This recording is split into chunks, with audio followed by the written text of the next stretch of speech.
Welcome to 304 Customs Garage. Today's video, we're going to be taking a look at these JetHot headers I have for my S10 build, and we're going to be doing our first impressions, quality of the coating itself, and then we're going to see how they fit up on the truck after having this coating back. I don't imagine much of a change, but we'll make sure. So if you're thinking about getting this done, this is a video you don't want to miss. Stay tuned.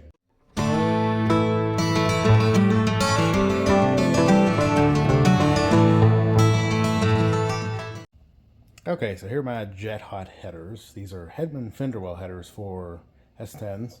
As you see, there is the Hedman Fenderwell part number 65853. These are 1 3/4 with a 3-inch collector, and I think they turned out great. It's a first impression.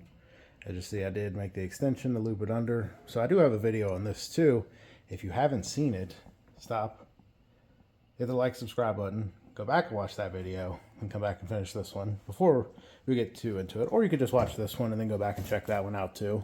Shows you what they look like before they were coated. And I think they did a great job on the coating. It's really nice and shiny. Gives that polished chrome look that I was going for. And I'll show you. Now this is considered their classic polish, I believe, like 1300. And with that, they coat the outside of the headers, and it's supposed to be able to withstand like 1300 degrees. Don't quote me on that. It might be 1200. I can't remember exactly.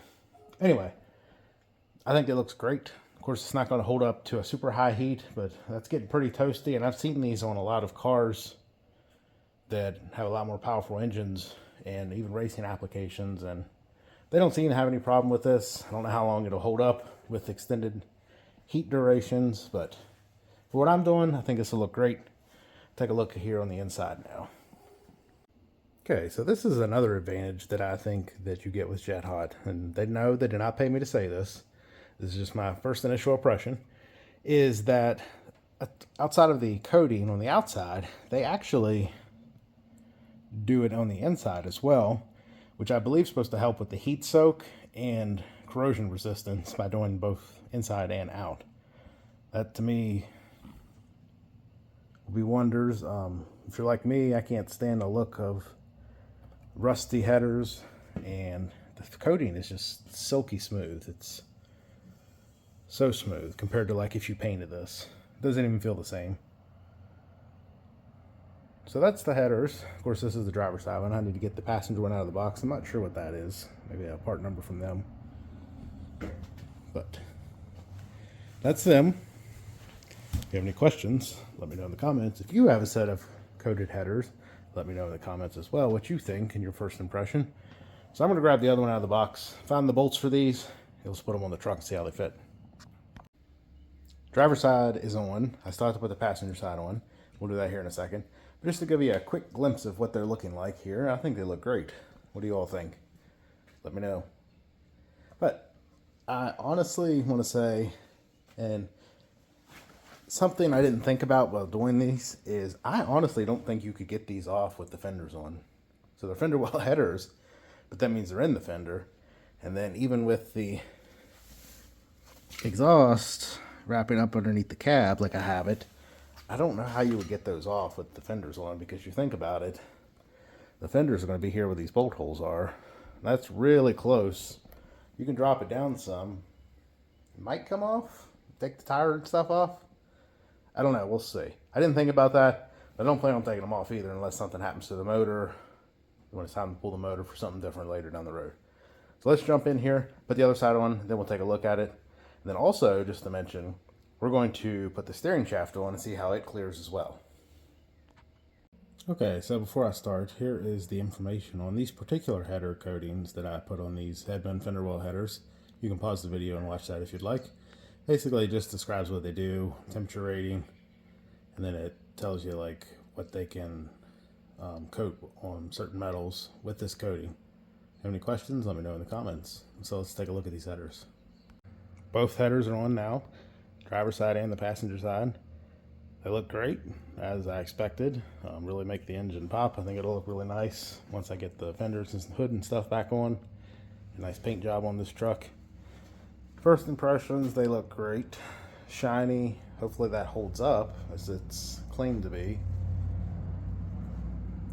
least we don't have to worry about rust anymore as well. We'll jump in here and take a look at each side now also. We'll start here with the driver's side. Okay, so clearance-wise for these headers, I know this doesn't really have anything to do with the coating, but I did have someone that asked, maybe a couple people asked about the clearance and how they fit everything. So there's your plug clearance, as you see.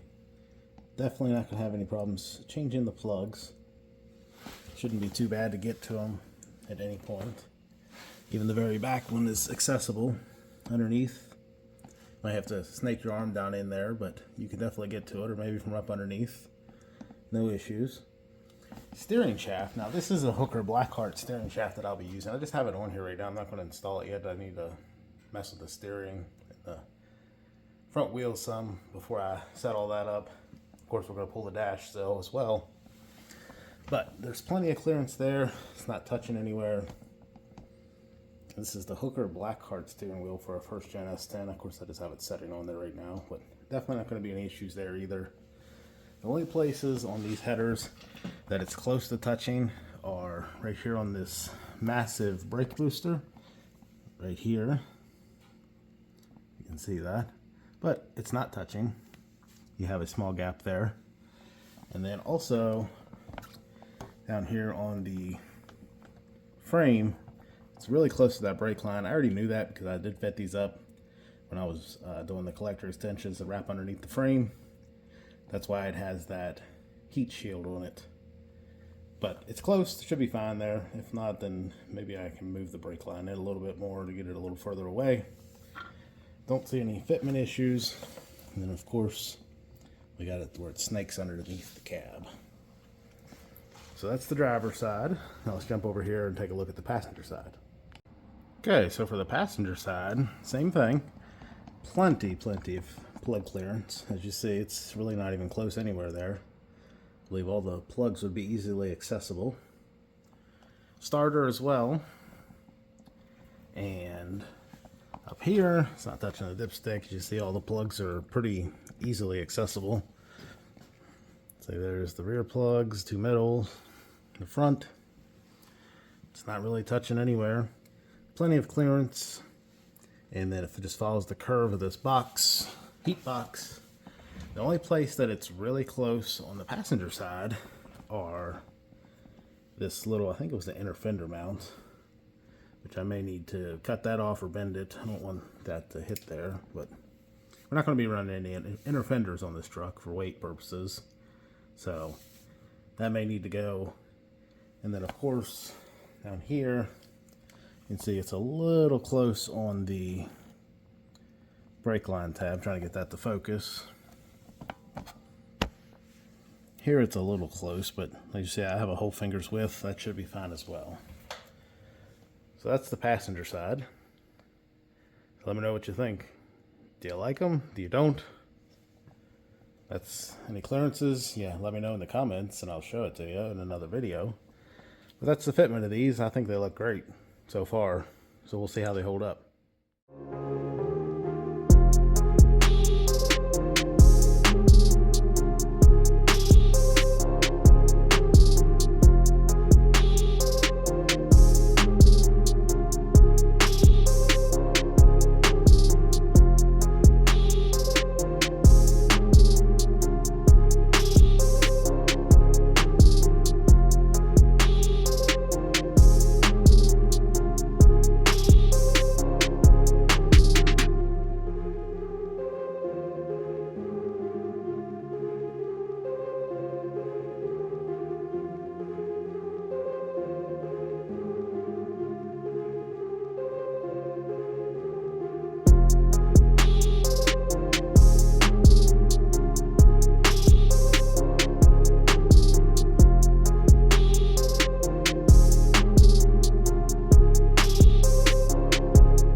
Process. Would I do this again? Yes and no.